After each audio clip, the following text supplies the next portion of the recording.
Elena Vasquez walked through the glass corridors of New Geneva Station, her heels clicking on the polished floor. Through the massive windows, she could see Earth turning slowly below, its blue oceans and white clouds looking peaceful in the morning sun. She had been Earth's main ambassador for 5 years now, ever since the aliens first made contact with humanity. Today was another meeting with the Zephyrians, the tall, gray-skinned aliens who had become Earth's main trading partners. Their ships looked like silver teardrops floating in space, elegant and advanced. The humans had been amazed when they first arrived 15 years ago, offering friendship and technology that seemed like magic. Elena entered the main meeting room where 3 Zephyrians waited for her. Their leader, Trade Minister Vexthul, stood nearly 8 feet tall with large black eyes and skin that shimmered like metal. He spoke through a small device that translated his thoughts into human words. Ambassador Vasquez. Vexthul's voice came from the translator, smooth and emotionless. We are pleased to continue our profitable relationship with your species. Elena smiled and sat down at the long table. We're grateful for everything the Confederation has done for us. The faster-than-light engines you gave us have changed everything. This was partly true. The alien FTL drives had allowed humans to travel to nearby star systems and set up small colonies on Mars and Europa.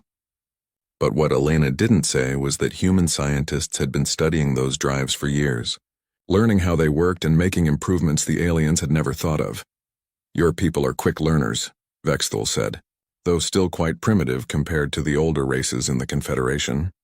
We hope that with time and patience humans might become useful members of galactic society. Elena kept smiling, but inside she felt angry. The aliens always talked about humans like they were children who needed guidance. They acted like giving humanity basic space travel was a huge favor. When Elena knew that human technology was advancing faster than the aliens realized. We have new mining quotas for your consideration, another Zephyrian said, sliding a datapad across the table.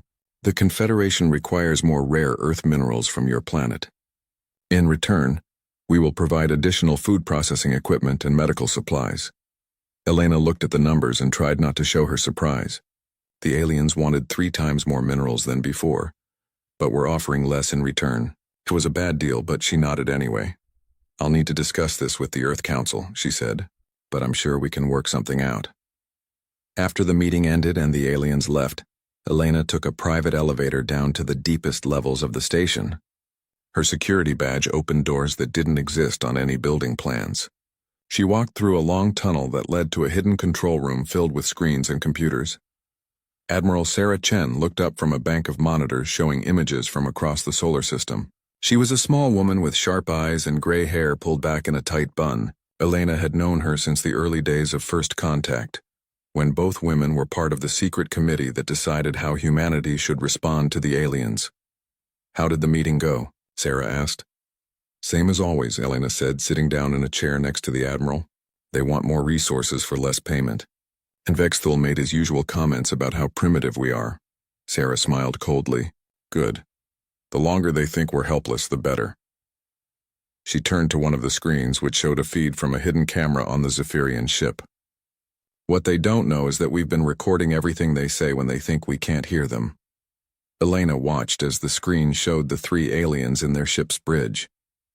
Without their translators on, they spoke in their own language. But human computers had learned to understand Zephyrian speech patterns. The humans are even more stupid than we thought, Vexthul was saying to his companions. They actually believe we want to be their friends. Soon the Confederation will have stripped this planet of everything valuable, and these creatures will be begging for scraps. Another alien laughed. The mining ships will be here within the year. Once we have full maps of their defenses, the conquest fleets can move in. Just like we did with the Corvin homeworld. Elena felt her stomach turn cold. They're planning to invade us. We've suspected it for months, Sarah said. Our intelligence people have been putting together pieces of information from across the galaxy. The Confederation doesn't make friends. They find useful planets, study them for weaknesses, then take them over. They've done this to dozens of species. Sarah stood up and walked to another screen that showed a star map of the local galaxy. Red dots marked planets that had been conquered by the Confederation in the past century. There were hundreds of them. The good news is that we've been preparing for this since the day they arrived, Sarah said. While they think we're struggling to understand their basic technology, Our real scientists have been working in secret bases around the solar system. Elena had heard rumors about these secret projects but had never been told the details. What kind of preparations? Sarah pressed a button and the room's main screen lit up with an image that made Elena gasp. It showed a massive shipyard hidden inside a hollowed-out asteroid, with dozens of sleek warships under construction. The ships looked nothing like the clumsy human vessels the aliens had seen. These were predatory and deadly, covered in weapon systems that seemed to bend space around them. We call it the Hidden Fleet Initiative, Sarah said. For 15 years, humanity's best minds have been reverse engineering alien technology and improving on it. We've built weapons and ships that the Confederation has never seen. We've created new types of armor, faster engines, and energy shields that can stop anything they can throw at us. Another screen showed similar shipyards on the dark side of the moon, in deep ocean trenches on Earth and inside the rings of Saturn. Hundreds of warships were nearly complete, all hidden from alien sensors by advanced stealth technology. But why keep it secret? Elena asked. Why not just tell them we're strong enough to defend ourselves? Sarah turned back to the alien conversation on the monitor. Vexthal was now talking about specific Earth cities that would make good slave labor camps after the conquest. Because if they knew how strong we really are, they would bring their entire military against us all at once, Sarah said. This way, when they come with what they think is enough force to crush helpless humans, they'll get the surprise of their lives. Elena stared at the hidden fleet on the screens. Each ship looked like it could fight 10 alien vessels and win. There were carriers that could launch swarms of fighter craft, battleships with guns that could crack planets, and stealth destroyers that could appear and disappear like ghosts. How long until they attack? Elena asked. Sarah checked a data display. Our spies in the Confederation report that their conquest fleet is gathering at a staging area, 2 systems away. They'll probably move within the next few months, and we'll be ready? Sarah smiled, and for the first time Elena saw something dangerous in the Admiral's eyes. Oh, we'll be ready. The aliens think they're about to conquer a planet of helpless primitives. Instead, they're going to learn what happens when you threaten humanity's home. Elena looked back at the screens showing Earth from space. The planet looked so peaceful and vulnerable, just the way the aliens saw it. But now she knew the truth. Hidden beneath those oceans and inside those seemingly empty asteroids was the most powerful military force the galaxy had ever seen. The Zephyrians and their Confederation friends were about to make the biggest mistake in their species' history. They had spent 15 years studying what they thought was humanity's weakness. Soon they would discover humanity's true strength. Commander Marcus Webb stood on the observation deck of Mars Colony Base Alpha, watching the red planet sunrise paint the sky in shades of orange and pink. It had been 6 months since Elena's last meeting with the Zephyrians, and things had been strangely quiet. No trade ships, no diplomatic visits, no communication at all from the Confederation. Marcus had been running security for the Mars colonies for 3 years. He was a big man with dark skin and kind eyes, but everyone who worked with him knew he was tough as steel when he needed to be. Right now he was worried. Sir, we're getting some strange readings from the long-range sensors, Lieutenant Park said as she hurried onto the deck. She was young and smart, one of the best sensor technicians in the colony. Marcus followed her to the command center, where screens showed the space around Mars and Earth. What he saw made his blood run cold. Dozens of red dots were appearing at the edge of the solar system, moving toward Earth at high speed. How many ships? Marcus asked. Over 300, sir, Park said, her voice shaking. It's the biggest fleet we've ever seen. Some of those signatures are massive, way bigger than anything the Confederation has shown us before. Marcus grabbed his communication headset and contacted Earth immediately. Admiral Chen's face appeared on his screen and he could see the worry in her eyes. We're tracking them too, Marcus, she said. The whole fleet is heading straight for Earth. This is what we've been waiting for. On the main screen, the alien fleet continued to grow as more ships dropped out of faster-than-light travel. Marcus had seen Confederation vessels before, but these were different. They were built for war, with thick armor and massive weapon systems. The largest ships looked like flying cities, bristling with guns that could level mountains. They're not even trying to hide their intentions, Marcus said. This is a full invasion force. Admiral Chen nodded grimly. Our spies in the Confederation were right. They've been planning this for years. While we were playing the role of grateful primitives, they were building an army to conquer us. The alien fleet took position around Earth, forming a perfect sphere that blocked all escape routes. Marcus counted the ships on his screen and felt his heart sink. Even with humanity's secret weapons, this was going to be a terrible fight. Then the communication came.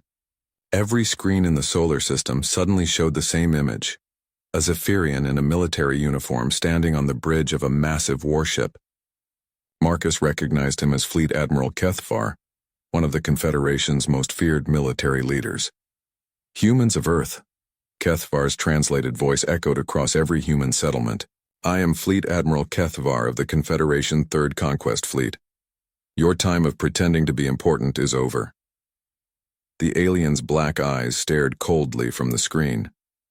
Behind him, Marcus could see dozens of other alien species in military uniforms: the Zephyrians, the insect-like Vrex, the floating energy beings called the Keth. The Confederation had brought representatives from all their conquered races to witness humanity's defeat. "For 15 years, you have been useful to us," Kethvar continued. "You provided minerals and food while we studied your pathetic defenses and primitive technology. Now we no longer need to pretend friendship. You will surrender immediately and accept Confederation rule." Marcus felt anger building in his chest. All those years of trade meetings and cultural exchanges had been a lie. The aliens had been planning to enslave humanity from the very beginning. "Your new role will be as workers in our mining operations," the alien admiral said. "Your major cities will be converted to processing centers. Your leaders will be replaced by Confederation governors. Those who cooperate will be allowed to live in designated human zones. Those who resist will be eliminated." The screen showed images of other planets the Confederation had conquered. Marcus saw cities reduced to rubble. Populations herded into camps, once proud species working as slaves in alien factories. This was what they wanted to do to Earth. "We know you have approximately 12 defense platforms and 30 cargo vessels modified for combat," Kethvar said, with what might have been amusement. "These toys will not protect you from the might of the Confederation. You have 72 hours to surrender unconditionally. If you refuse, we will demonstrate why 300 civilizations have chosen to submit rather than face our weapons." The transmission ended, and Marcus stared at the blank screen in shock. 72 hours. 3 days to decide the fate of all humanity. His communication system buzzed with an incoming call from Admiral Chen. When her image appeared, Marcus was surprised to see her smiling. "Admiral, did you hear what they just said?" Marcus asked. 300 ships, and they're giving us 3 days to surrender or die." "I heard every word," Sarah said. "And they made several important mistakes. First, they told us exactly how many ships they brought. Second, they revealed their tactical positions. And third, they gave us 72 hours to activate Protocol Omega." Marcus had heard whispers about Protocol Omega, but had never been told what it was. "What's Protocol Omega?" Sarah's smile grew wider. "It's the moment we stop pretending to be weak and show the galaxy what humans are really capable of. Marcus, I need you to prepare your people for what's coming. In 3 days, this solar system is going to become a battlefield." Across the Mars colony, alarm systems began to sound. Marcus watched as his people moved quickly to their emergency positions. They had drilled for this moment hundreds of times, but no one had really believed it would come. Outside, the alien fleet hung in space like a cloud of death. The largest ships were bigger than anything humans had ever built, or so the aliens thought. Their weapons could turn planets into ash, and their shields could stop any known attack. But Marcus remembered something Admiral Chen had said months ago during a secret briefing. The enemy's greatest weakness is often their overconfidence. They think they know everything about us, but they've only seen what we wanted them to see. On Earth, hidden sensors tracked every alien ship. Deep beneath the oceans, massive doors were beginning to open. On the far side of the moon, construction crews were removing fake mining equipment to reveal weapon platforms that had been hidden for years. The countdown had begun. In 72 hours, the Confederation would learn the truth about humanity. They had come expecting to fight frightened primitives with outdated weapons. Instead, they were about to face the most advanced military force in the galaxy. Marcus looked out at the red Martian landscape and thought about his home on Earth. His wife and daughter were down there, probably scared by the alien threats, but they didn't know what he knew. They didn't know about the ships hidden in the deepest ocean trenches, or the weapons that could bend space and time, or the thousands of human warriors who had been training for this moment their entire lives. The aliens had made their choice. They had revealed their true nature and threatened everything humans loved. Now they would face the consequences. In less than 3 days, Fleet Admiral Kethvar would discover that his primitive enemies had been preparing for this war longer than he had been alive. The Confederation was about to learn why it was a bad idea to anger humans. Captain Lisa Rodriguez gripped the arms of her command chair as the countdown reached its final minutes. Around her, the bridge of the destroyer Unbroken hummed with quiet energy. Her crew of 45 had trained for this moment for 5 years, but none of them had ever seen real combat. 60 seconds to deadline, reported her navigation officer, Ensign Kim. The young woman's voice was steady, but Lisa could see the tension in her shoulders. Lisa looked at the main screen, which showed the massive alien fleet surrounding Earth. For 3 days, the Confederation ships had waited for humanity's surrender. They had sent threatening messages every few hours, promising quick death for those who cooperated and slow torture for those who resisted. What they didn't know was that Lisa's ship wasn't hiding behind Earth's weak defense platforms. The Unbroken was floating in a hidden bay 3 miles beneath the Pacific Ocean, along with 49 other destroyers in the same class. They were part of humanity's first strike wing, designed to hit fast and hard when the war began. "All ships report ready, Captain," said Commander Torres, Lisa's second-in-command. He was an older man who had served in the Earth Navy for 20 years, back when it was just a small force that protected shipping routes between Earth and Mars. 30 seconds, Kim announced. Lisa opened a communication channel to Admiral Chen, who was commanding the battle from the flagship Terra's Wrath. The Admiral's face appeared on a small screen, calm and determined. "All fleet commanders, this is Admiral Chen." Sarah's voice echoed through every human ship. "Today we stop pretending to be weak. Today we show the galaxy who we really are. Remember, we're not just fighting for Earth. We're fighting for every species the Confederation has enslaved and every world they plan to conquer in the future." Lisa felt her heart beating faster. Through her ship's sensors, she could detect the alien fleet above, 300 warships including massive dreadnoughts that had destroyed entire star systems. But she also sensed something the aliens didn't know about, the hidden human fleet rising from the depths. "Time's up," Kim said quietly.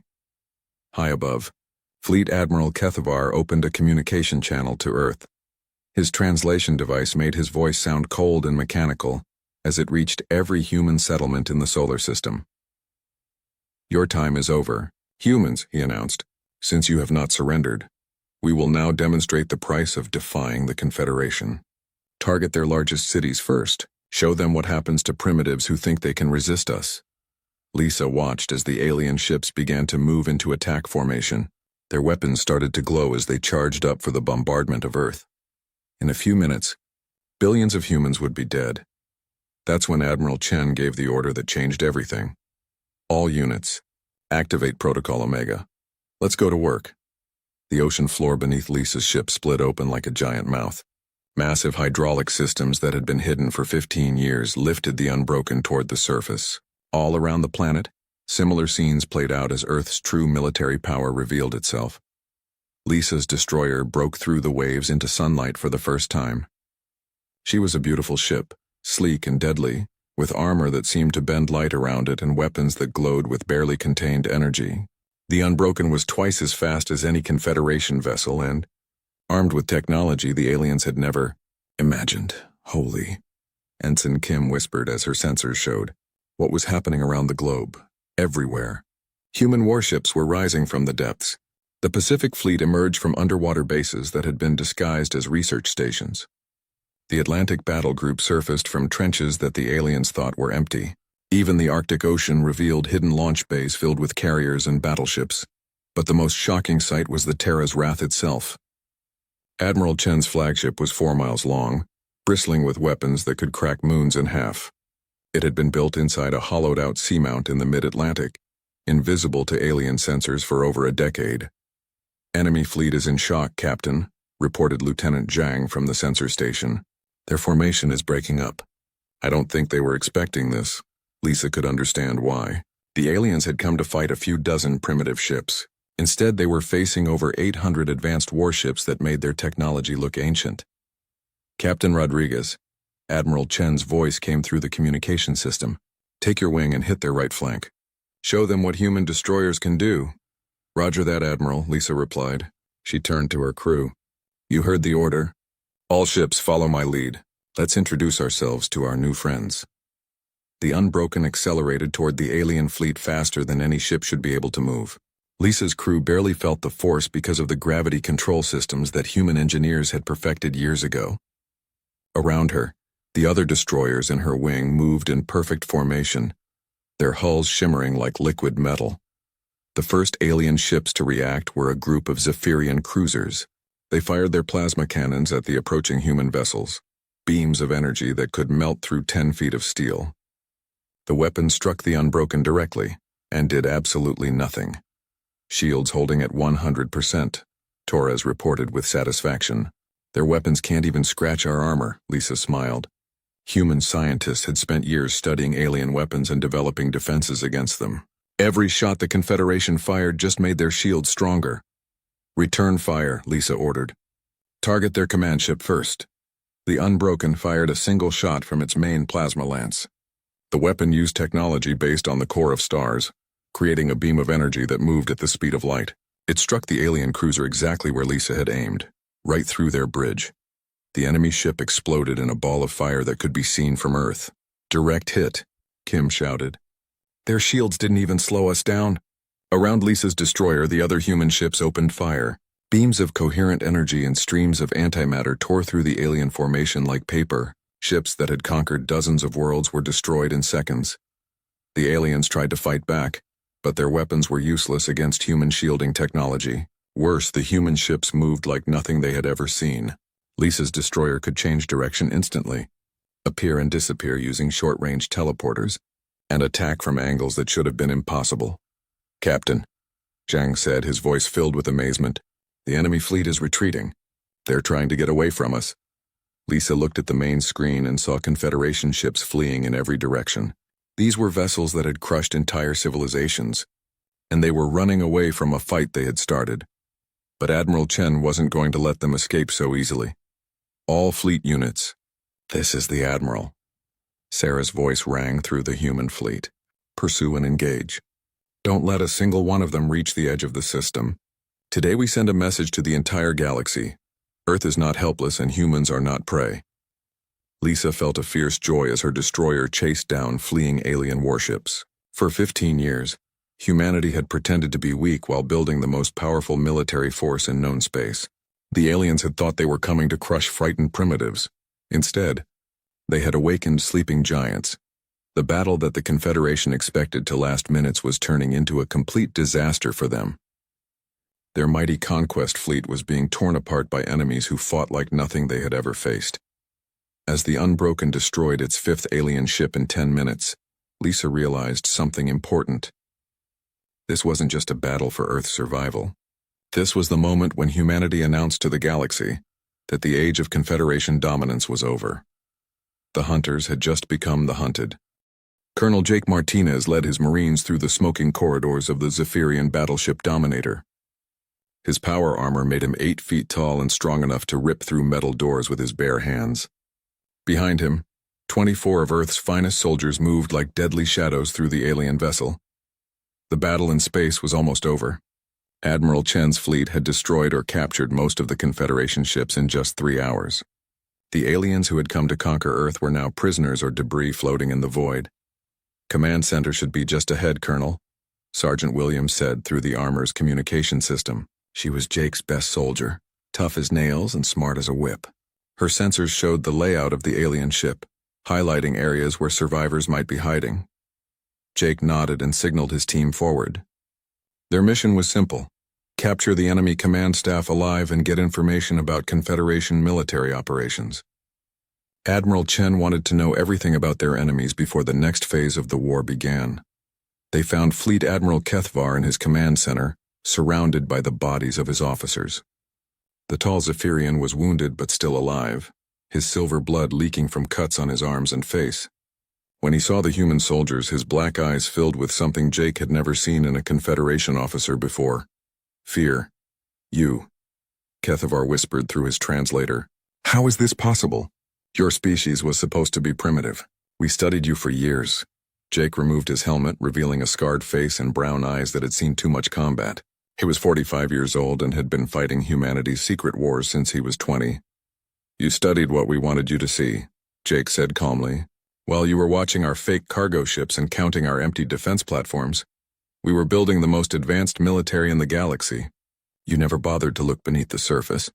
The alien admiral tried to stand, but his injuries made him collapse back into his command chair. Around him, the bridge was a wreck of destroyed computers and smoking equipment.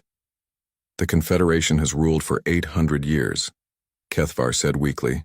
We have conquered 300 worlds. Your pathetic species cannot stand against our full might. Jake smiled coldly.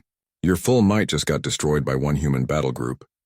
We have 12 more fleets just like this one, and they're already moving toward Confederation space. This was partly true.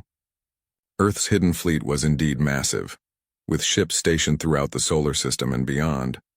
But Jake was also bluffing. He wanted the alien to think humanity was even stronger than they really were. Kethavar's translator made a sound like choking. Impossible. Our intelligence networks would have detected such forces. Your intelligence networks have been compromised for decades, Sergeant Williams said, as she secured the alien's hands with energy bonds. We've had agents inside the Confederation since before first contact. They've been feeding you false information while we learned everything about your military. Jake walked to the alien ship's main computer and connected a human data extractor to its systems. Within minutes, his people would have every secret the Confederation had tried to hide. Fleet positions, planetary defenses, and most importantly, the locations of their slave worlds, Colonel, came a voice through his communicator. This is Admiral Chen, status report. Target secured, Admiral, Jake replied. We have the enemy commander and are downloading their database now. Should have complete intelligence in 15 minutes. Excellent work, Colonel. Bring the prisoner to the Terra's Wrath. I want to have a conversation with Fleet Admiral Kethavar about his government's future. Jake looked down at the defeated alien officer. 3 hours ago, this creature had been confident he would be governing conquered Earth by dinner time. Now he was a prisoner whose fleet had been completely destroyed. What will you do with us? Kethavar asked as Jake's Marines prepared to move him to the transport shuttle. That depends on how cooperative you and your friends decide to be, Jake said. We know about the slave worlds, Admiral. We know about the species your people have conquered and the billions of beings suffering under Confederation rule. That's going to change. Kethavar's black eyes widened in shock. You cannot mean to challenge the entire Confederation. Even with your advanced ships, we have thousands of worlds, millions of vessels. Had, Jake corrected him. You had those things. But your military doctrine was built around fighting primitive enemies who couldn't fight back effectively. You've never faced an opponent with better technology and superior tactics. Jake's data extractor beeped, indicating the download was complete. The device now contained detailed information about every Confederation military base, supply depot, and command center within 50 light-years of Earth. Besides, Jake continued as his Marines escorted the alien prisoner toward the shuttle bay. This was never just about defending Earth. Humanity has a problem with bullies, Admiral. We really don't like it when powerful people pick on those who can't defend themselves. Back on the Terra's Wrath, Admiral Chen stood in her command center studying the information Jake's team had captured. The intelligence was better than she had hoped. Complete fleet positions, defense plans, and communication codes for the entire sector. Dr. Emily Chang, the scientist who had designed most of humanity's advanced weapons, looked up from her analysis of the data. She was a small woman with gray hair and brilliant eyes that missed nothing. Sarah, this is incredible, Emily said excitedly. The Confederation has over 200 slave worlds in this sector alone. Some of these species have been under alien rule for centuries. Admiral Chen nodded grimly. During the battle, her fleet had intercepted dozens of Confederation messages calling for help from other sectors. Soon the galaxy would know that humanity had revealed its true strength. What's our tactical situation? Chen asked her operations officer. All enemy vessels in the solar system have been destroyed or captured, Commander Park reported. We lost 0 ships and suffered minimal casualties. The enemy lost their entire invasion fleet, over 300 vessels, Chen smiled. It had been a perfect victory, but she knew the real war was just beginning. The Confederation wouldn't ignore the loss of such a large fleet. They would send more ships, bigger fleets, deadlier weapons, but humanity was ready for that too. Activate the Prometheus Protocol, Chen ordered.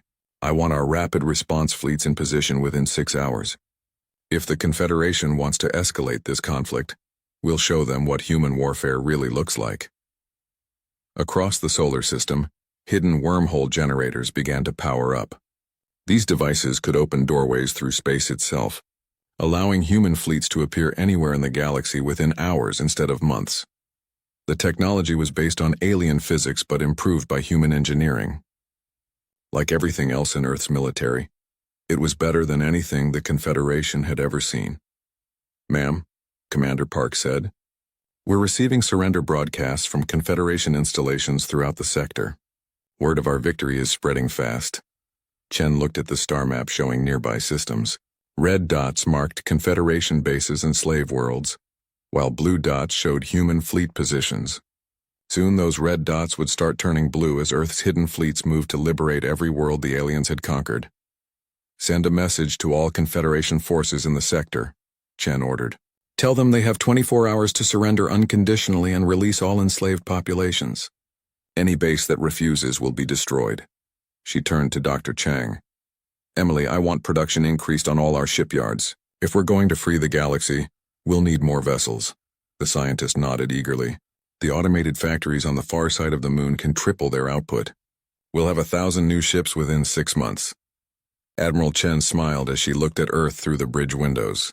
Her beautiful blue planet looked peaceful and safe, just as it should.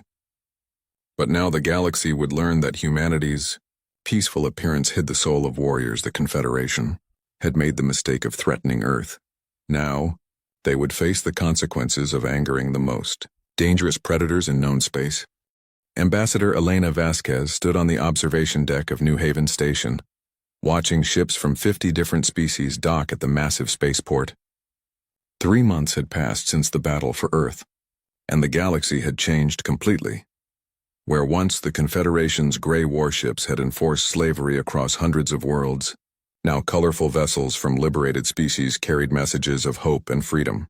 The station itself had been built from the wreckage of Confederation battleships, turned from instruments of war into a symbol of peace.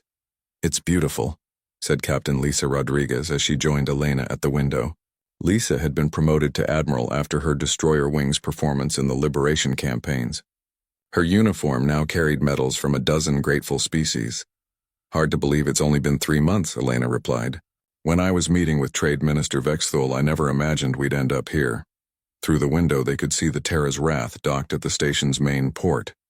Admiral Chen's flagship had become famous throughout the galaxy as the vessel that had ended 800 years of Confederation tyranny. The Vrex delegation just finished their presentation to the Council, Lisa said. They want to build a memorial to all the species the Confederation destroyed. Apparently they've been keeping records for centuries. Elena nodded sadly.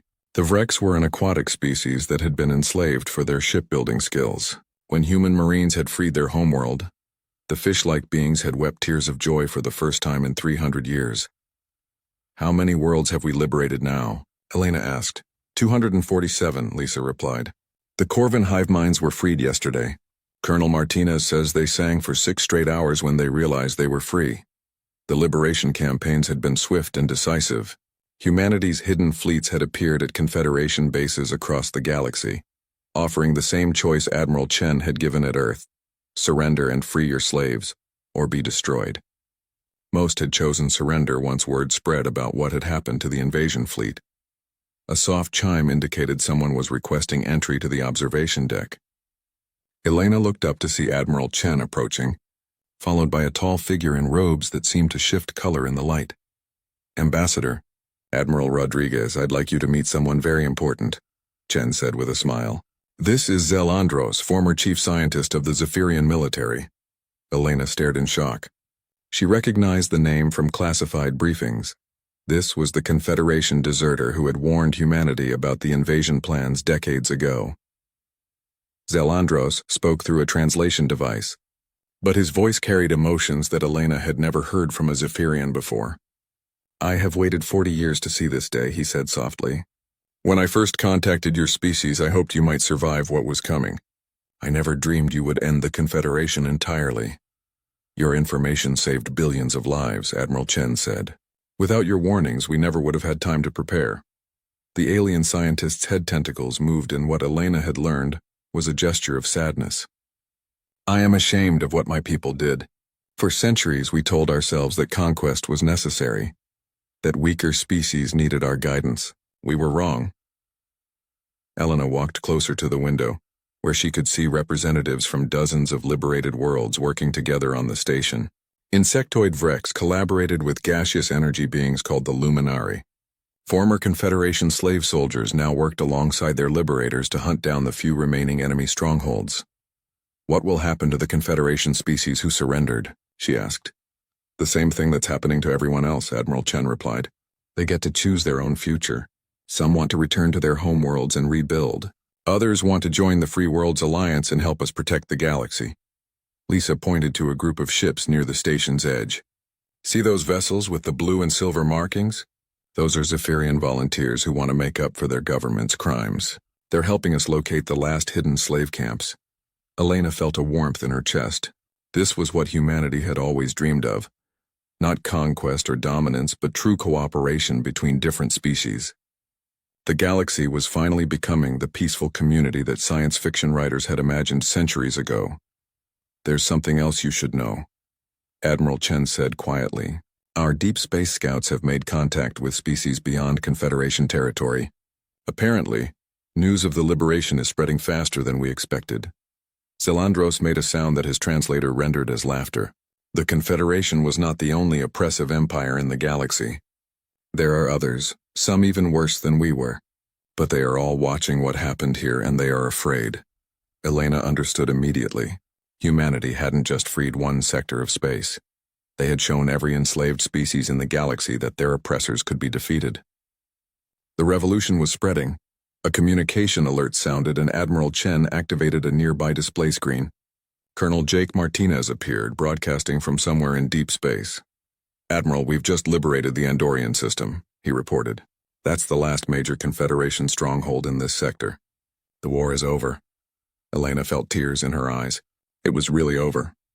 After 800 years of tyranny, the Confederation had finally fallen. What about the slave worlds? Admiral Chen asked.